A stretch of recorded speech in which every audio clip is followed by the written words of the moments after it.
مورد افغانستانیای مقیم هفته اخیر در مورد افغانستانیای مقیم ایران یه مباحثی مطرح شد. یه مطلبی رو میگم و دیگه به نظر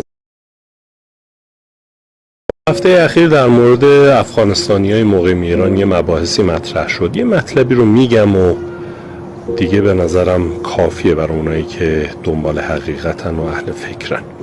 ببینین حدود 5-6 میلیون نفر افغانستانی تو ایران ساکن هستن. از این 5-6 میلیون نفر حدوداً 10% غیر مجازن. فقط 10%. خلاف اون چیزی که معمولاً میگن به ماها.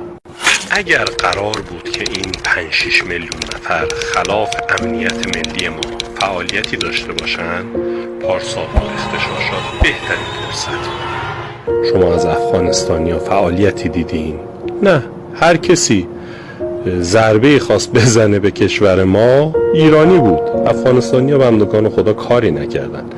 ضمناً نسبت به جمعیتشون 5-6 میلیون نفر فوق‌العاده جرم و جنایت بین افغانستانی‌های مقیم ایران پایینه.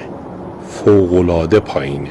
میگم ولی متاسفانه جوری شده که از این 5-6 میلیون نفر اگه 50 نفرم جرمی جنایتی مرتکب بشه به شدت تبلیغات میشه و روش زوم میشه. به نظرتون چرا؟ به اینا فکر کنید. پس چی شد؟